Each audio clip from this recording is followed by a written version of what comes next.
reflections of a former practicing Sangoma. And yeah, we're back. Today, we are talking about, I'm actually answering someone's question. I think in one of the comments, yes, it was in the comments where somebody said, but the prophets and the mediums, where are they getting this power or the ability to connect with the spirits of the dead if they are not initiating? So my response to that would be they are initiating, right? The problem with our society is that we've been conditioned to understand that initiation is letwaso. Initiation is not just you going to a sangoma's house and staying with the sangoma for 3 months or 6 months while you train to be a sangoma. There are different ways that you are initiated into the practice. So Ukutwasa is not the only form of initiation. And I think that's where maybe the confusion lies or people are not understanding. Okay. Um, I think you've heard of people who, or the prophets and the mediums always tell you, I'm going to the water. Kiameting, kiameting. And then when they are doing this, they usually disappear. Like you won't see them for a week or you won't see them for 2 weeks. So it's either 7 days or 14 days. And you don't know where they go. But when they come back, all of a sudden a person is able to prophesy and they're able to pray over you and they're able to give you these easy washo, and then you wonder. And people, you then believe, of course, you then believe that this is a gift that descended from heaven, and this person really doesn't have any control over it, and they did nothing to maybe summon this gift upon themselves. So they do initiate. And like I said, initiation is not just going to a Gobela's house or living with somebody for 3 months or 6 months for them to train you. There are different types of initiation. The initiation of being a prophet or a medium is not as, I'm going to say it's not as intense, but it is. The reason why it's not as intense as being trained as a sangoma is because there's no third party. Okay, what do I mean? I'm sure there's this phenomena lately where people are talking about, I'm a self-initiate. I'm a self-initiate. People are saying they're initiating themselves. Okay, so there's no such thing as a self-initiate. Okay, the people who are calling themselves self-initiates, they don't understand what's going on, or they lack the terminology to explain what's going on, or in fact, they're just deceiving you into believing you, into making you believe into the legitimacy of their gift. Okay. So what happens is that you are summoned to a specific place. It's usually in your dreams. You will be told to go either to the caves in the Free State. So in my particular experience, I was summoned to go to the caves in the Free State. And then I was also then later on told to go to the caves in Swaziland. And then you are also will be summoned to go to one of the large bodies of water. So it'll either be KZN. I'm talking about South African experience now. So yeah, you'll either be summoned to one of the large bodies of water or one of the caves or even a mountain. It just depends on the person that is summoning you. When I mean person, I mean Amatlozi. And we've been to the whole Amatlozi, monitoring spirits, uh, all of that stuff. So I'm not going to cover it again in this excerpt. When I mean Amatlozi, I don't mean your ancestors. But yeah, if you are still confused, I'm going to encourage you to go back and listen to Amatlozi are not your ancestors. The original Amatlozi are not your ancestors, so that you understand where I'm coming from. All right. So you would be summoned to this place, to either a cave or a large body of water, or a certain specific place where the spirits themselves are going to initiate you. Okay. So in my experience, what had happened was, remember I told you I went blind? I think, I don't know where the story is, but it's in one of the episodes. And when I went blind, I was told where to go to find the Gobela, right? But when I went blind, I was also being summoned to this place. I didn't know what that place was. So in the dream, there was this man. He was short and he had white hair. He had white dreadlocks. And he was short. He was shorter than me. And we were at the mouth of a cave. And then he held my hand. We walked into the cave. And as soon as we got to the inside of the cave, he turned towards me and he started becoming taller than me. Okay. And the rock was coming, there was water coming out of the rock. I don't even know. Even today, when I think about this dream, it's so difficult for me to be able to explain it. But there was water coming out of the rock, and this man had pure white hair, and he was telling me that you need to come here so that we can um uplift this prophetic gift that you have. Okay. So when I went to this lady that I was shown in my dreams while I was blind, I related the story to her. That, listen, I also saw this man. This man looked like this.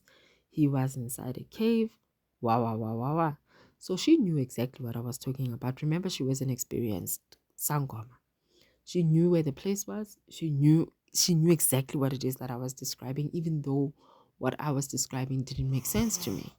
So then she then put a trip together so that I could go to meet this man at the cave. The wrong thing that she did is that she extended an invitation to everybody. I mean, really, my initial trip to the caves was just so wrong on so many levels. But anyway, so she extended an invitation to anybody and everybody who would come. Okay. So I don't know anything. I'm new to these things. And I don't know whether or not this is correct or it's not correct. So we then go to the caves, and this is the caves now in the Free State in Clarence.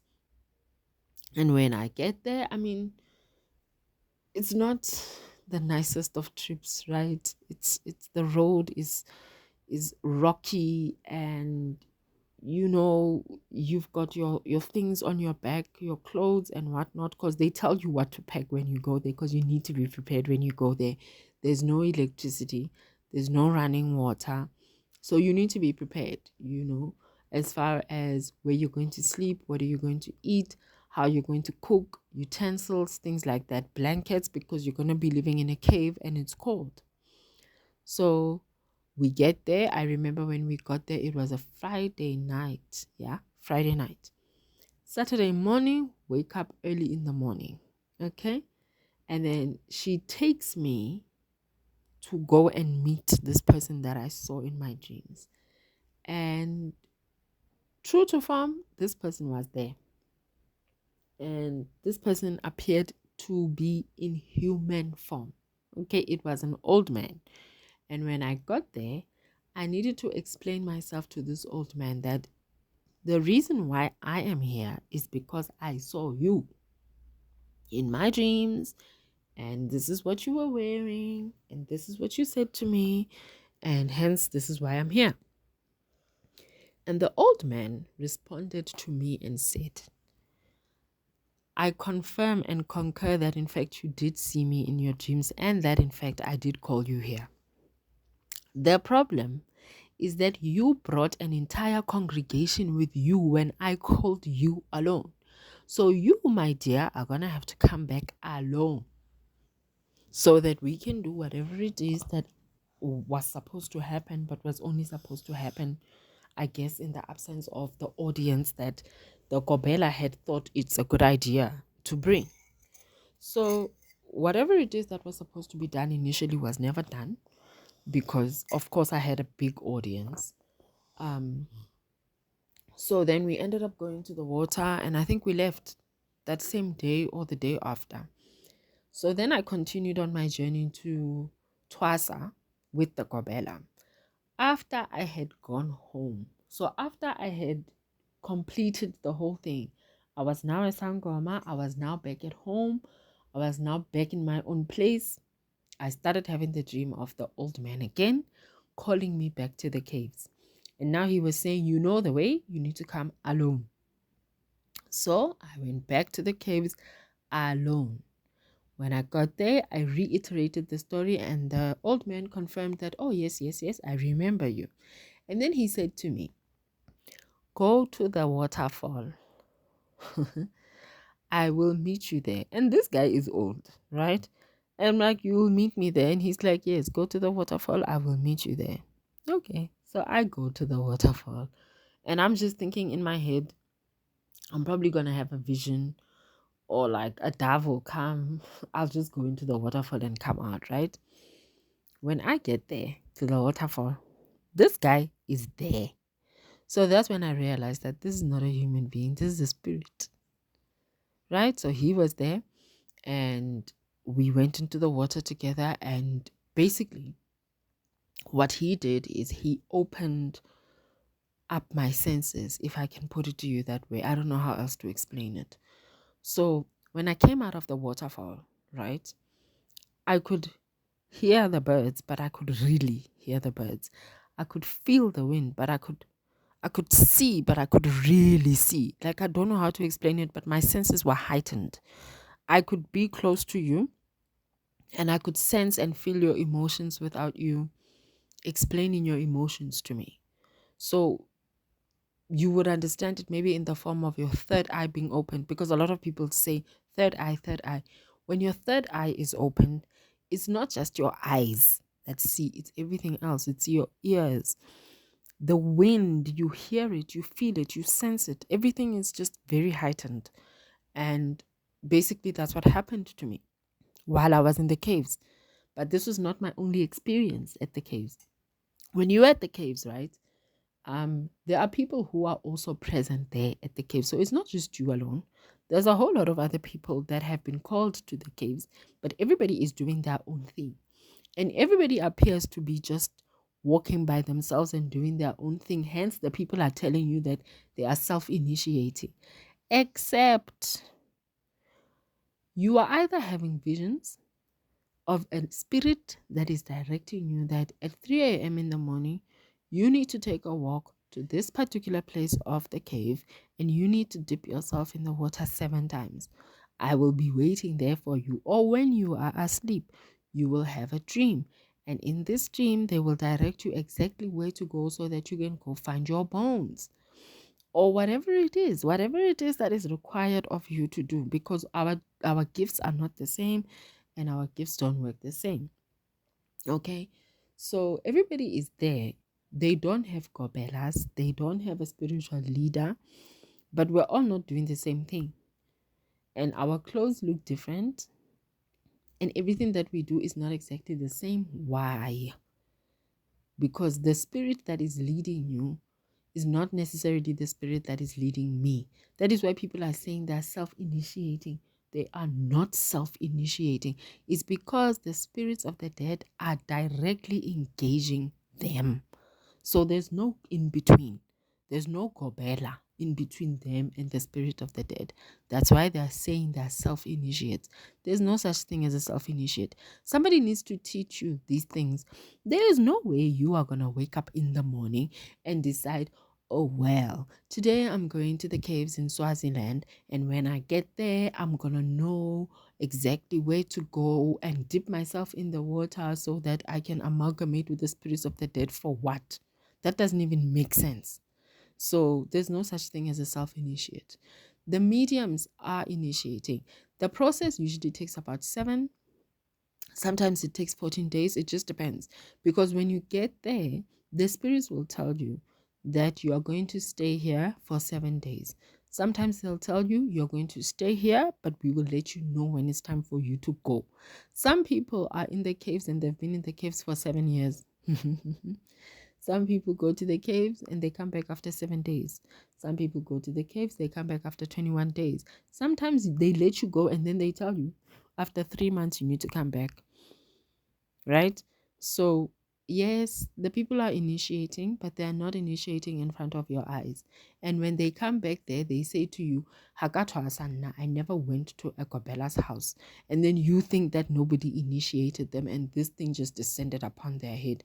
Nobody, but nobody has that kind of gift that just descends upon their head. Okay, I'm not talking about the prophets in the charismatic churches. I have no idea how their gift works, so I cannot speak to that. I don't know. I'm talking about us, the mediums of the streets, us, the worldly people. That's who I'm referring to.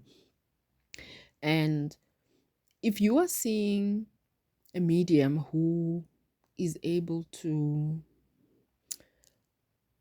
ugufemba ne nokupula, and I'm going to explain the difference. There are people who are able to do this, and this is something that is very, very deep. Not every spiritual person can do this. So not every sangoma medium prophet is able to do this. It's ugufemba and ukupola, where they are able to summon the spirit of the dead ancestor to the point where the dead ancestor will occupy their body, and then the voice of the dead ancestor will come out of the medium's body with the mannerisms and even the exact language that the dead ancestor would speak. So, for example, I am a Mosotho woman, and then I am reading you, right? Or I come to your house and I'm reading you, and I then summon the spirit of your grandfather who is Xhosa. If I am engaging in ukufemba, when your grandfather manifests, it has to be the voice of your grandfather in the Xhosa language with your grandfather's mannerisms, and he will then tell you what the problem is, if he has a problem or whatever the case may be, right? Ukupula is the one where I am still able to summon the spirit of your dead ancestor, and your dead ancestor can speak, but your dead ancestor speaks my language. But you can see that this is not me talking. You can see the mannerisms that I'm engaging in. It's not me, but your dead ancestor speaks my language. So they come into my body, but they are communicating with you through me. Okay? And you guys are coming, you're having experiences with mediums who are doing this, and you want to know whether or not it's legitimate, what the efficacy of it is. Look, as far as I know, nobody who has this gift just woke up and it just started happening. Nah, it didn't just start happening. Yes, when you are young, you do have realizations that, look, I'm able to predict the future. Some of the things that I am saying do come true. I'm experiencing deja vu, but somebody needs to teach you how to channel it. You don't know how to channel it yourself. So nobody, not even the ones that are on TV, not even the ones that you believe, the ones that are appearing legitimate, the ones that are humble, it didn't just descend upon them. They had to go somewhere to learn. Somebody had to teach them how to learn. Okay. In my experiences as a practicing Sangoma, I'm going to tell you that I initiated a lot of mediums who are based in the UK. A lot of tarot card readers who are based in the UK. Right? And how we would do it is, obviously we would consult over the phone, over the internet. And if we then discovered that a person has psychic abilities, we would, and I say we because I was not working alone, I was working with my Gobela. We would then have you book for a week or two. It just depends on the intensity of your gift, but we would have them book for about a 7-day period in Durban. And we would then undertake them with the journey of going to the waterfall and going to the ocean multiple times. And remember, I explained to you that we only do this at night. We don't do this during the day when people are awake, for reasons that the marine spirits will obviously be aware of what's going on. And remember that I was also not aware of what was really happening. Um, I was just thinking that we are initiating people and we are opening people's third eyes, but my Gobela really knew what was going on. And because of the progression of my gift, this is what prompted him to tell me the truth, which then subsequently led to our fallout. But yeah, so I was initiating people who were in the UK, Africans and Caucasians. So we would have them book a trip to Durban, and we would then get candles and perform rituals and all of the things so that their third eye could be open. And then they would then go home and they would start reading people, right? I don't know what happens with the rest of the people in the rest of the world, um as far as the United States are concerned, or Australia, or wherever it is, but I'm sure they've got affiliates. There's people, I mean, the Indians are doing this as well. There's a lot of Africans that go to the Indian countries also, um to Twala, you know, because Istalo Sabo is very intense, apparently. So, this thing is not something that is just practiced by us black people, right? It is all over the world, and there's different ways and there's different methods of accessing it. In Soya Masangoma is just one way. So, just because a person didn't follow that route doesn't mean that they didn't initiate, nor does it mean that this is Christian, right? Because I think that's what the person was asking me. The person wanted to know, is this legit, and is it in alignment with God? Guys, you gotta test the prophets according to the scripture. That's what the Bible says. You don't ask me. And that's what lands a lot of people in trouble. The thing that lands a lot of people in trouble is that people rely on other people to confirm the legitimacy of a prophet or a medium or a sangoma. You gotta test it against the Bible. What does the Bible say about this person? What is it that it's saying when you are going to be a medium? What does the Bible say about summoning the spirits of the dead? Right? You gotta understand it on that level. So if it's compliant with the Bible, and you have prayed about it, and your spirit is telling you that this is above board, this is God, then there it is. But as far as I'm concerned, I am telling you now that anybody who's working outside of the church cannot be doing the legitimate thing. Myself included. I was not doing the legitimate thing. And a lot of us are attached to the apostolic churches, right? You know, the churches that Brother Enigma talks about. um, I went to some of them, not all of them. I went to some of the churches, right? The one church that wears the badge tells you to go and initiate as a sangoma, and when you are done, you come back to the church. That's what they tell you. The other churches, they allow you to participate and be a church member, knowing fully well that you are a sangoma. And this is why I think the man is speaking against the church, that the church is really just doing their own thing. I'm talking about the apostolic churches. I'm talking about the churches that Brother Enigma spoke about. Those are the churches that I'm speaking on. And I'm saying to you that even myself as a practicing Sangoma was attending some of those churches. So yeah, guys, like I'm saying, you want to know the efficacy of a medium, a prophet, be they on TV, be it is on social media, and don't be fooled by the fact that the medium of the prophet or the sangoma is helping people. Of course, we are going to help you. If we don't help you, we don't make money, nor do we can we perpetuate our business, right? So how it works is that You come in, you have problem A. I solve problem A, but I give you problem B. So that 3 months later, you come back and I give you a solution for problem B, and then you go home with the problem C. That's how it works. So, yes, they are helping the people. Do you really think that I am going to have a television crew here filming me when I'm not really helping the people? They are really helping the people.